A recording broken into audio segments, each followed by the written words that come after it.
lead together, embrace change, enhance everyone's journey. The 3 core principles of SmartStop. A leader in self-storage real estate across North America. Reinforce why we're proud to bring you SheEO Lead-In, the podcast featuring curated conversations with powerful women sharing their impactful wisdom. It's a self-knowledge, self-discovery, and self-preneurship audio storage vault created by and for women. SmartStop's presentation of SheEO Lead-In begins right now. Hi, my name is Liz Bowie, CEO of Ulex, a material science company developing products out of natural rubber to replace petroleum-based products like neoprene and spandex. Today I'm sitting in for Rebecca Jones of SheEO, and I'm sitting here with Miss Haley Cruz, head athletic trainer for the San Diego Gulls. Haley, welcome to the show. Hi, thank you for having me.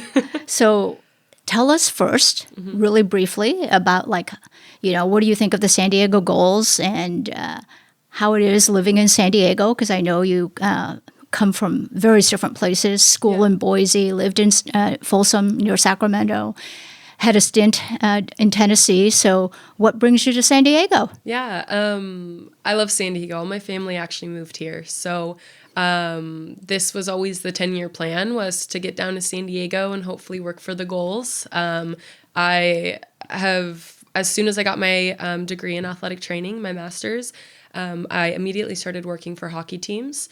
So I, like you mentioned, moved all over the place. I lived in 6 states in 1 year, just pursuing athletic training and pro hockey. And the goal was always get down here, work for the Gulls, be near family. Since before I took this job, I was approaching like 8 or 9 years being away from family. And so when I got the opportunity for this job, it was just like the perfect thing. It was what I was always working towards. And the city's amazing. I don't know how anyone could come here and say they don't love San Diego. America's finest city. But so just traveled around, did some work, and then found my way here.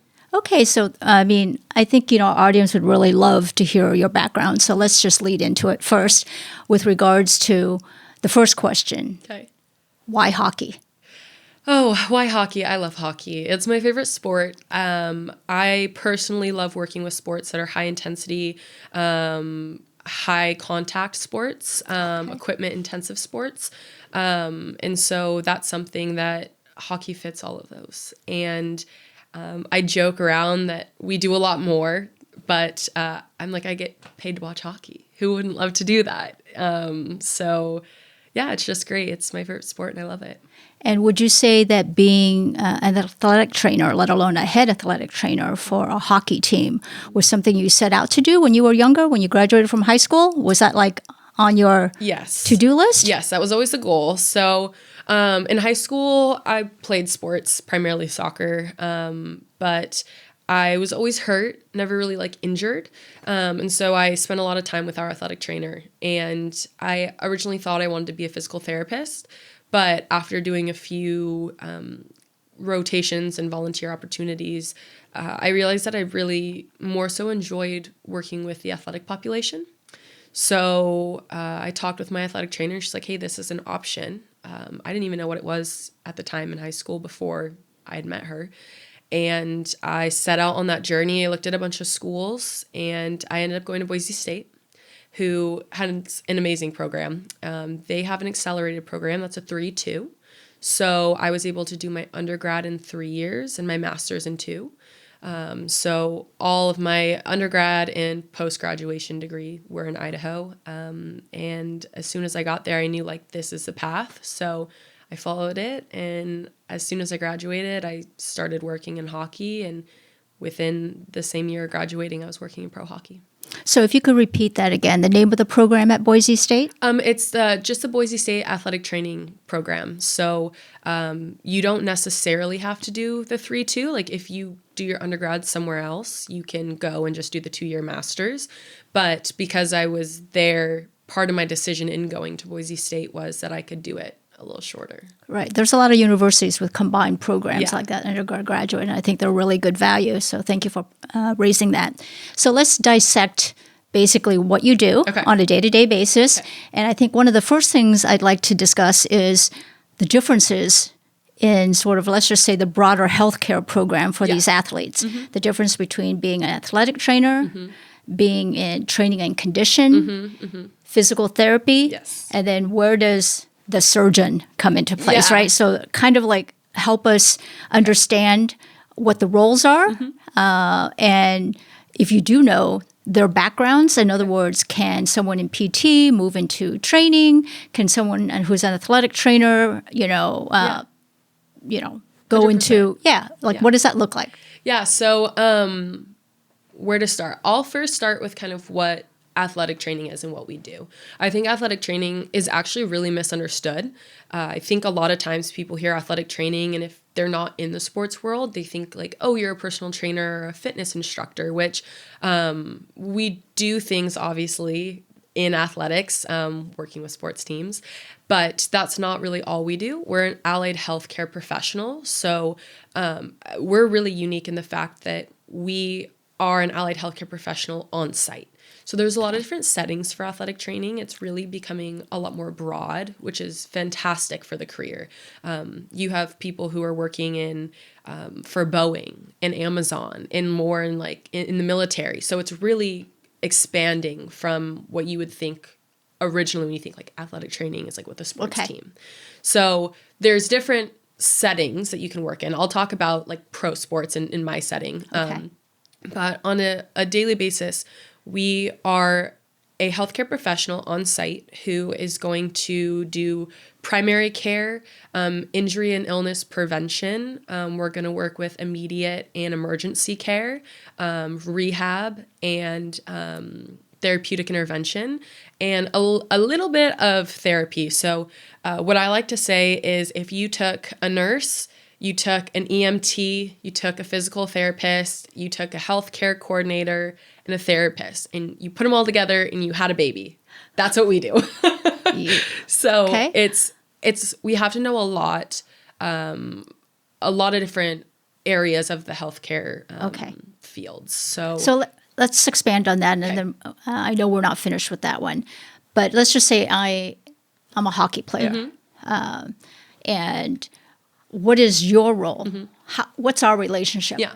So we're there whenever players are around, we're there. So whether it's practices, games, traveling, wherever they go, we go.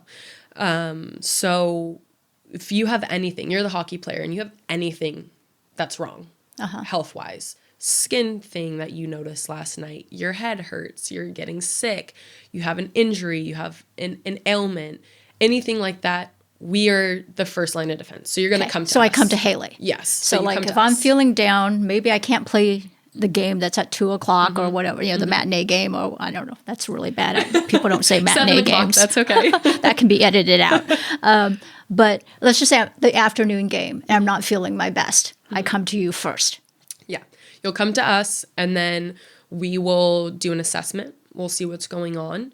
And then based off of our evaluation or assessment of whether it's an injury, musculoskeletal, or like gen med, we'll say, okay, what are we going to do here? And then we work right directly under our directing physician. So we have a medical director and we also have a lead orthopedic surgeon. So if it's anything that someone comes in for, we're going to assess it, handle it whatever way we think is best, and then we're always in conjunction with our physicians. And do those physicians also travel with the team? No, they do not. Okay. Yep. So if something happens, let's say they're playing in another city, another state, you are traveling with them. Yes. Who else is traveling with them? So we actually, for the Gulls, have an incredible organization that really provides us with the most amount of healthcare professionals and just people on our team and our staff than a lot of other teams. So we're very fortunate in our medical, like our sports med team in the medical department, we have a head athletic trainer, an assistant athletic trainer, and a physical therapist. Okay. And we will travel, the two athletic trainers will travel everywhere. And then the PT will come if there is no one that's injured. So if we have people that are out long term, they'll stay when we travel with that player that's hurt. But in our sports med team, we also have a head strength coach, an assistant strength coach, and a sports scientist who really helps the team with like data and recovery. Okay. And so you mentioned basically athletic training, physical therapy, and there was another one, conditioning? Strength and conditioning. Okay. So tell me then, for example, the experience and the academic backgrounds.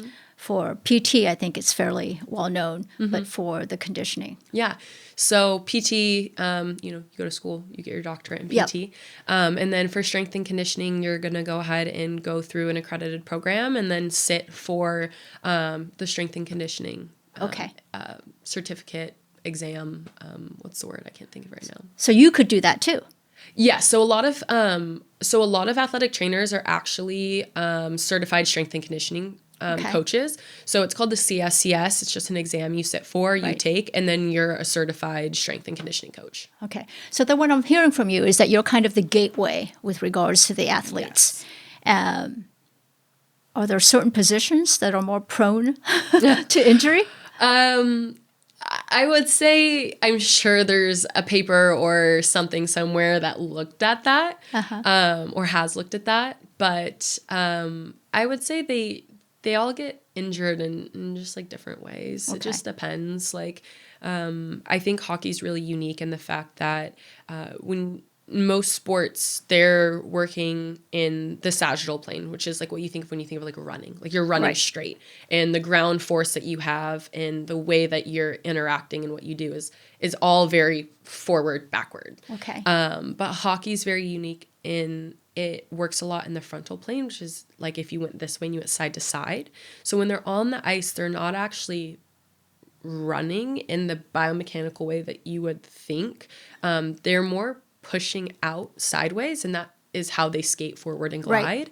Right. So they get a lot of injuries like in the groin, in the adductors, in the hips. I can see that. A lot of stuff like that. And then obviously it's the only sport where it's contact and they have big blades on their feet. So we worry about lacerations a lot. But other than that, like, I don't know. I've had a wild amount of injuries in all different sorts of parts of the body. So saying one over the other, I would say mostly like the adductors and the hips are a really big one. Okay. No problem. And then we were talking before the show a little bit about your education. And I think it's a great program. So I think, young folks out there interested in sort of being in that locker room, let's just say, with you, the athletic director, doctors, physicians, surgeons, PT, conditioning training, and the athletes. Tell us about this really cool program a little bit more at Boise, and also about the residential requirements or lack thereof after such. I think that's really something interesting for the young folks out there. Yeah, so when I went to Boise State, they had a scholarship that they no longer have, but I got full in-state tuition, which was amazing, and that's for 4 years. Now they have the WUI, which is awesome. It's, I believe, 150% of tuition if you qualify for it. So you get cheaper than in-state tuition. You go, and basically the year that I graduated, Idaho came out with a bill or an opportunity for folks who completed their undergraduate degree in Idaho to get in-state tuition for a postgraduate degree in Idaho. Right. So I was able to, because I was doing the 3-2, I was able to, for that last year, get in-state tuition, which was super, super helpful. So anyone that's looking out of state for, a degree or something like that, I mean, go Boise State. No, I think it's an excellent program, and I think it's a nice incentive, right? Yeah. I mean, they're already working with you. They're already, in a way, have 3 years or 4 years of experience with you. So it kind of makes sense, like, they lose value if you leave. So why not stay? Yeah. And if it just is basically giving you, kind of a credit. Yeah. Really, it's kind of a credit, right? Yeah. To keep you, I think that's a really great idea. Yeah. Being a mom that has paid for 4 years of out-of-state tuition, it's no joke. That's great. So one of the other things, and also just, again, based on, your youth, you had this 10-year trajectory. Yeah. And it's less than 10 years in this scope. And so I want you to share with the audience, first when that 10 years started, Okay. if you will. Yeah. Like, when did you say 10 years? By the time I'm 32, I'm going to do this.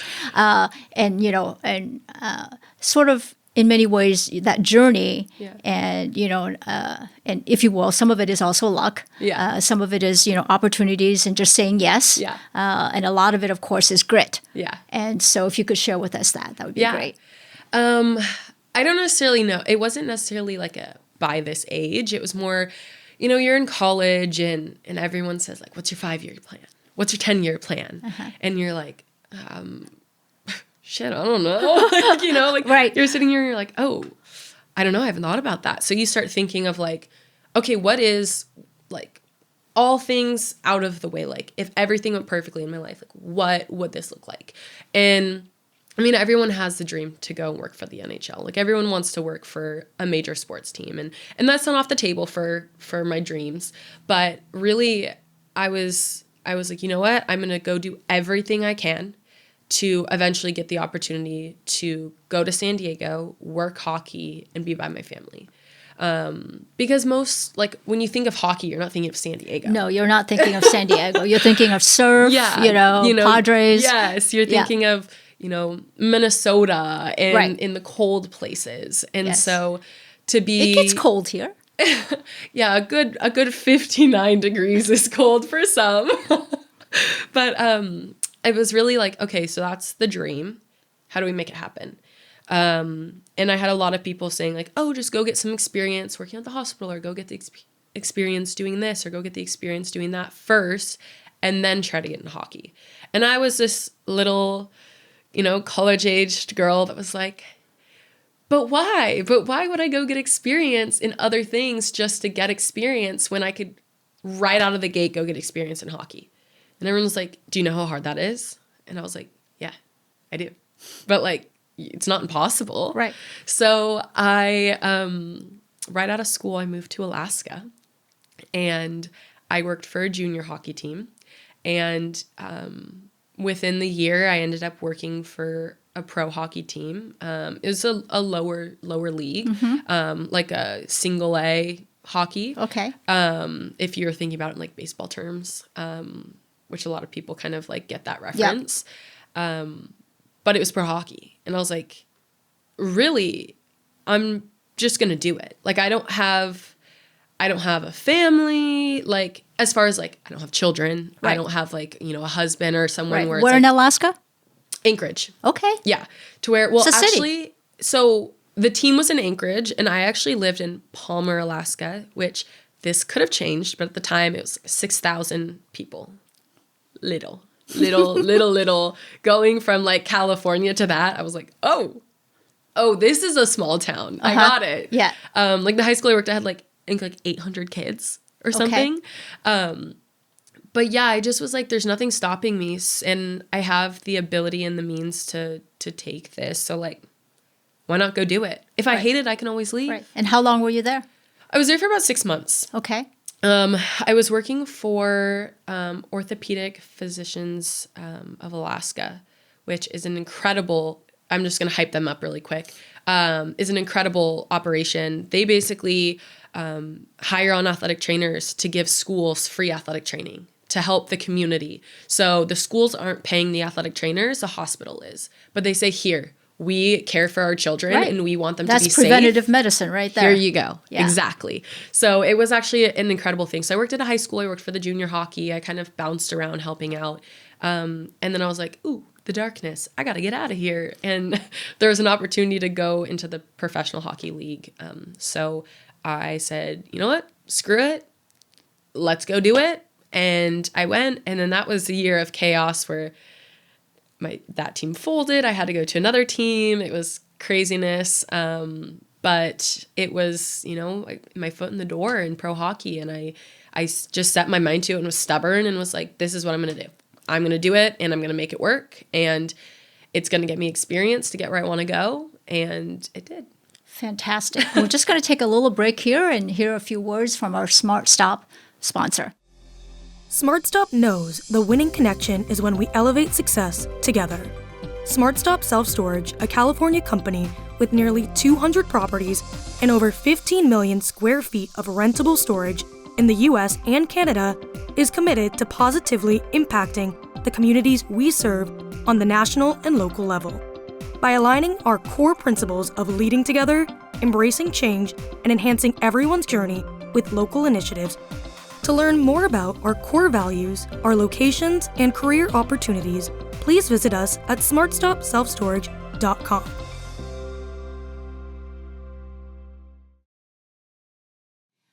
So that's a good lead-in. So let's finish that.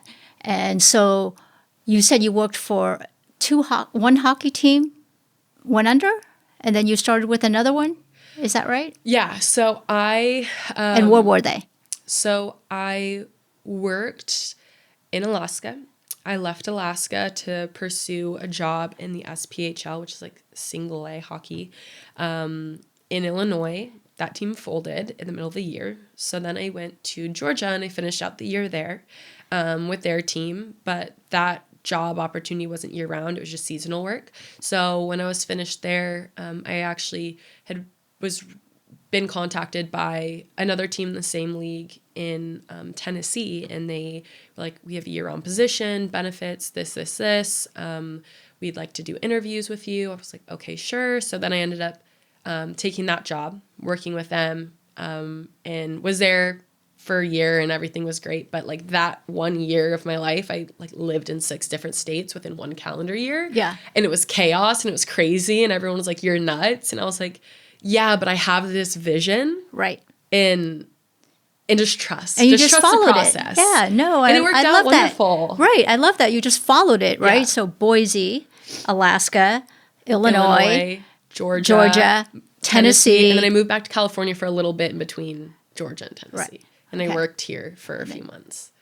That's perfect. And, you know, when I mentor young kids, I always tell them, like, you know, where do you want to go? Mm-hmm. And what are you willing to do for it?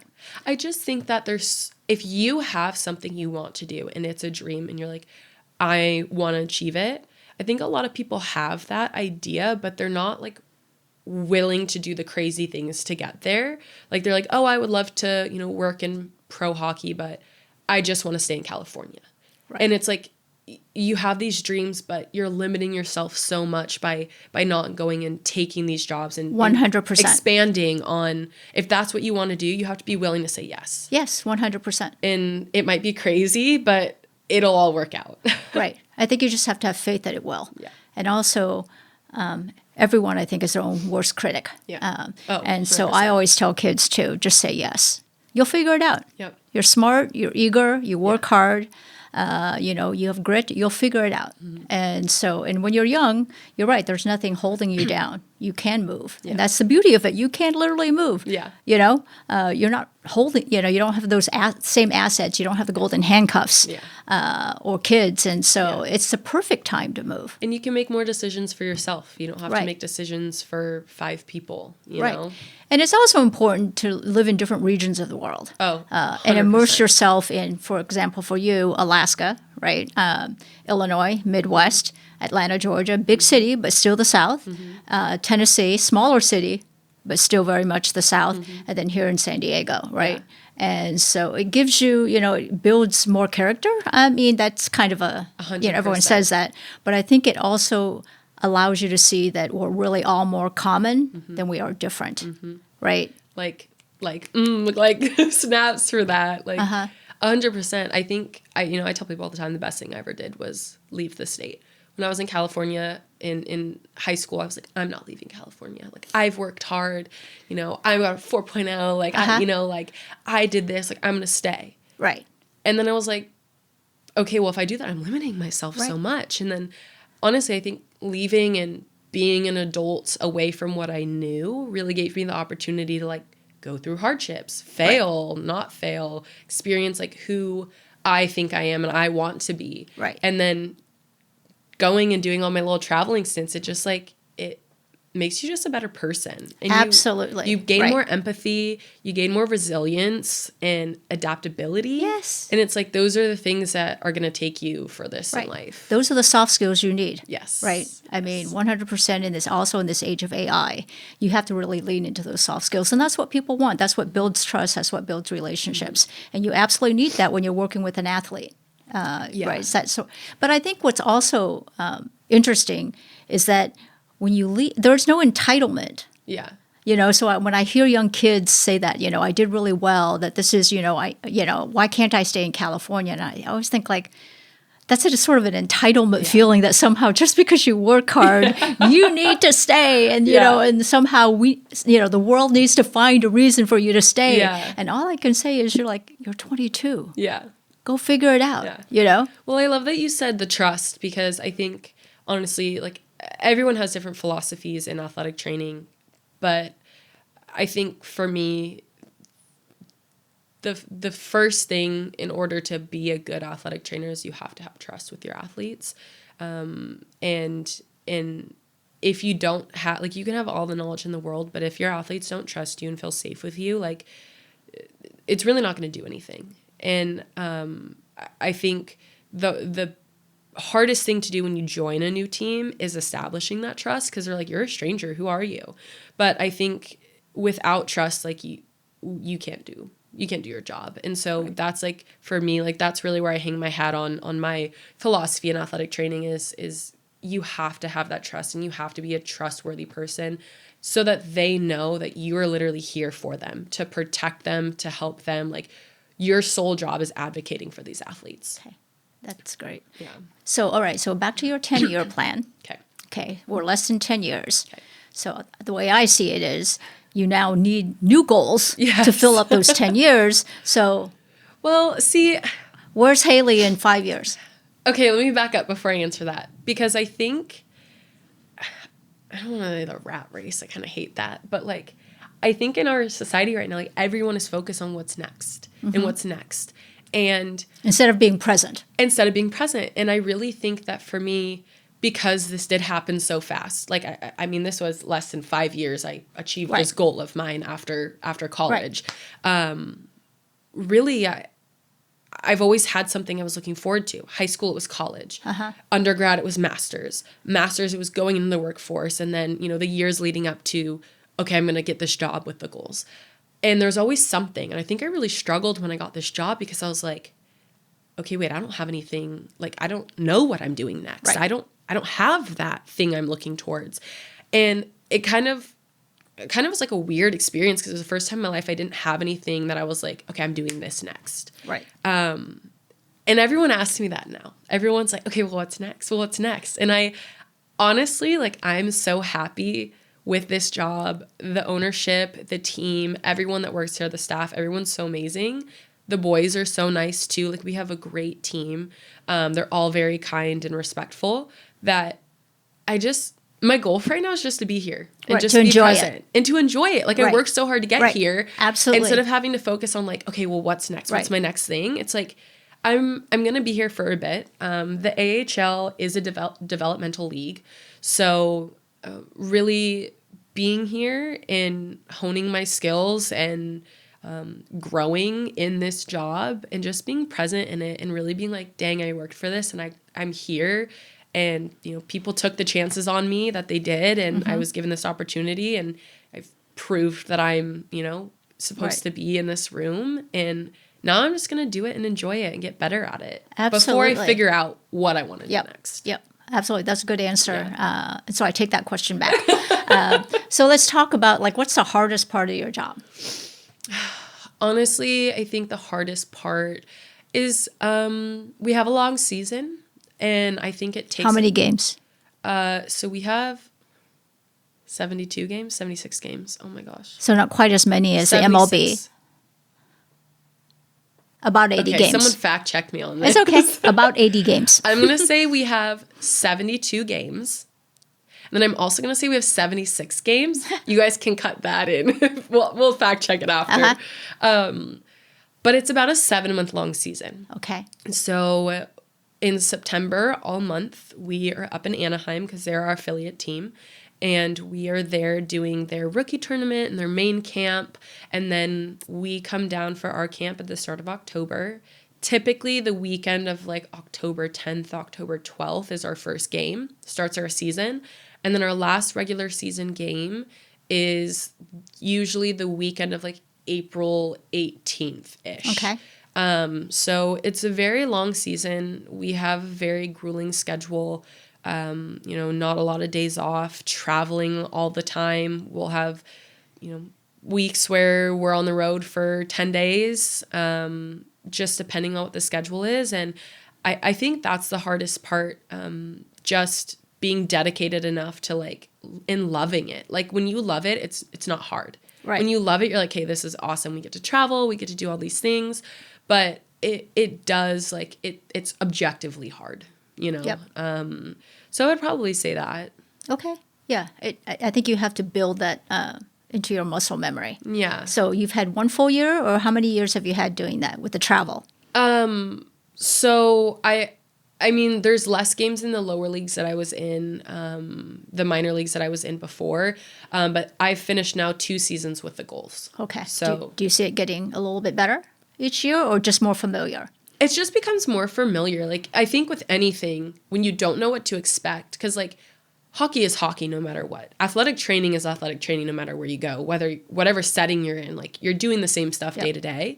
But the schedule is different and the league is different, and kind of how you interact with different people, staff, kind of all that is different at this level than other levels. And so I think that the first time you ever enter a new team or a new league or new anything, I think that's always going to be hard. Absolutely. Because you don't really know what to expect. So you're learning on the fly, you're figuring out things on the go, and you're always going to be learning. This isn't to say that I know everything, because I don't, but you get an idea of like, okay, this is how it works. Okay, this is what to expect. So it's just inherently easier because you're like, oh, I have an idea of how it works. Right. Yeah, familiar. And, so, leading into that question, what could you share, with our audience for someone, who at one time was like yourself, who were like, oh, I want to be in sports, how do they sort of figure out like what about sports that they want to do? So I hear a lot of students, for example, major in kinesiology because they want to be a PT, but there's other people in the locker room. And so what would you say is like, well, maybe you don't want a PT. Maybe you want to be an athletic director. Or maybe, what? I would say just experience it. I feel like that's maybe a cop-out, but honestly, try, volunteer, do clinical hours, like go spend time in the different settings, like go to a PT clinic. Find a college or a high school and go shadow the athletic trainer in different sports, in different settings, at the hospital, whatever you can get your hands on. I think even for more of like our front office stuff too, like I have a lot of friends who work in sports, but they do marketing or they do community relations. And they were like, I just knew I wanted to work in sports. And like these were kind of my passion. So I think working in sports isn't just the hockey ops side. It's not just the medical side. But go get as much experience actually trying it out, because I think through actually visually seeing what it looks like, you can make a better idea of what you want to do, and that's what I did. I volunteered in PT clinics that were more like geriatric community and populations. And I was like, there are people who do this and I love them. And I say all the time, but it's not for me. Yeah, I say all the time, my best friend's a nurse. And I'm like, I love you, because I could never do that. Right. Like I just couldn't. Yeah. And so there's people, we all have different likes and things we do, which is like why we have so many jobs, and it's amazing. Right. But when you go and you try different things, you go, ooh, I like this about this job. I don't like this about this job. And then you just find what you like. No, I couldn't have said it better. Yeah. You should mentor. Do you mentor? I have had athletic training students in the past. Okay. I don't right now. I'm the head of our department. So I'm more in like a leadership role. But I'm not like mentoring people at the moment. Okay. though.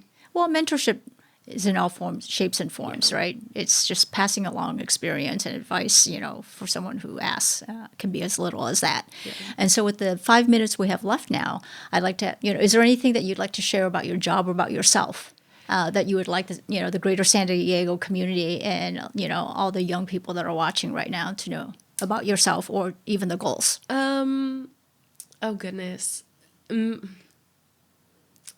Maybe not necessarily about myself, but I have like a little piece of like wisdom advice that I would like to share if that's okay. Yeah.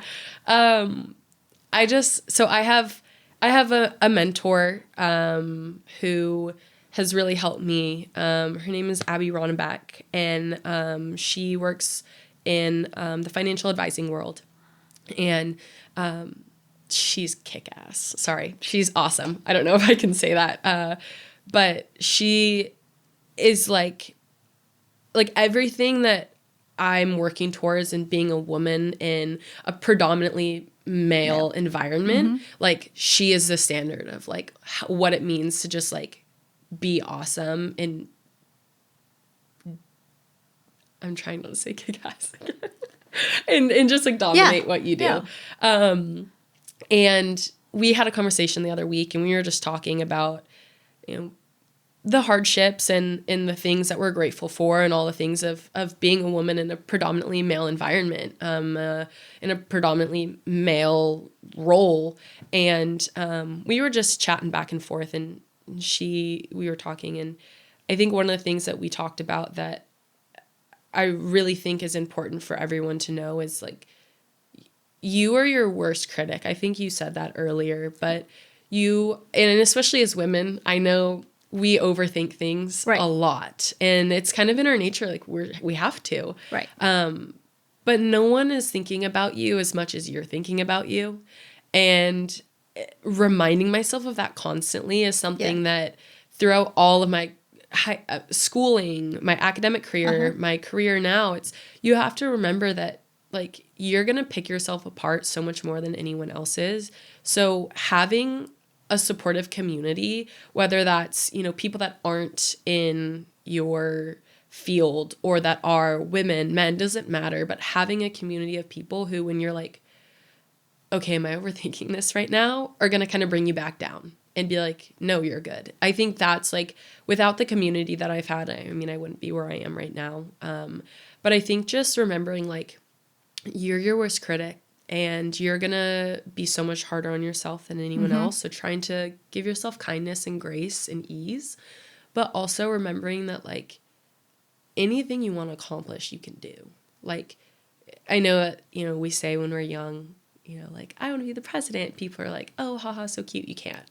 But it's like truly like, but you could. If you have a goal and a dream and you want to do it, like, just do whatever it's going to take to do it. Right. Like, I think a lot of times we stand in our own way 100%. with like self-limiting thoughts and kind of telling ourselves, making up these like rules that aren't really true of like what we can and can't do. Right. And the ability to modify that, that you're not just, just because you were 5 or 6 or 10 or 15 or 30 or 40, when you say this is what you want to do, doesn't necessarily mean that, it's ever changing. Yeah, it's always changing. It's always changing. Yeah. Like, you could decide, I could decide tomorrow that I want to do a completely new career, and that'd be fine because I'm so young. Right. And even if I wasn't young, that would still be okay because we get to just decide that. Women's basketball. Yeah, like, you could really like whatever you want to do, but I just think that, the thing for me, I guess now I'm thinking and I'm getting on my soapbox. If there was something I would like everyone to know, I love this job. I think there's hardships in every job, but I love this job. And I love being able to be someone that is contributing to breaking those glass ceilings. There's not a lot of women in hockey, in the hockey ops side, I should say. And being one of few is something that has become more normalized across all sports as of, a few years ago. And there's hard times in any job, but especially when you're kind of, odd man out, that's always going to happen. But I think that being able to do this job and create a pathway for other girls and women who want to do this also, it like for me, like that's my driving passion. That's why I do it. In the hardest days that we have, when you're sitting there and you're like beat down, it's like, this is why I do what I do. Yeah. Because when I was in college and I wanted to do this and I saw like, oh, there's no women athletic trainers in the NHL. What a crazy stat. Like, I was like, okay, well, I want to do that. Right. But no one had ever done it. And I'm not in the NHL. I'm probably not going to be the first one there. But I was like, if I can start getting closer and showing other people that this is possible, then like hopefully down the road, that's going to be a thing. And I think that I think hockey has expanded so much, and like now there's like a professional women's league. And so women are having the opportunity to play professionally. Yep. Women are being able to have the opportunity to be GMs and athletic trainers and all of these things, yep. which is... And ownership. Makes me so happy. Yeah, I mean, honestly, 100%. Like, and it comes through. I want to tell you that basically your happiness and your passion and the love of your job comes through. And I think that's really important. Yeah. And so you like your job and that it gets conveyed well. So I really want to thank you for spending this, 40 minutes or so with us. I've really enjoyed talking to you. Yeah. You're definitely someone we're going to watch. And now when I think about goals, I'll be like, Haley. Yeah. And come see the games. If you don't know anything about hockey and you're hearing this and listening to this and you're like, I know nothing, I've never been to a game. I'm telling you right now, like, come, you'll love it. You'll have so much fun. It's a little hard to pick up at first if you don't know anything, but the atmosphere is incredible. So everyone come watch a game. It's the best. And with that, our day and our time with Haley has come to an end. But again, super. Yes. I loved learning all about your journey. Yeah. And sort of the locker room. Yeah. Right? Yeah. So you put me there, and I think you put our audience there too. So really appreciate it. Thank you so much. Thank you guys so much for having me. It's been a blast just being able to come on here and advocate for athletic training, because it's such a misunderstood job, and women in sports and all of the things. So go Yay! Gulls! The incredible curated SheEO conversation you just enjoyed was brought to you by SmartStop, a leader in self-storage real estate and a company that upholds its core principles of leading together, embracing change, and enhancing everyone's journey. To learn more about SmartStop, please visit smartstopselfstorage.com. Cloudcast Media.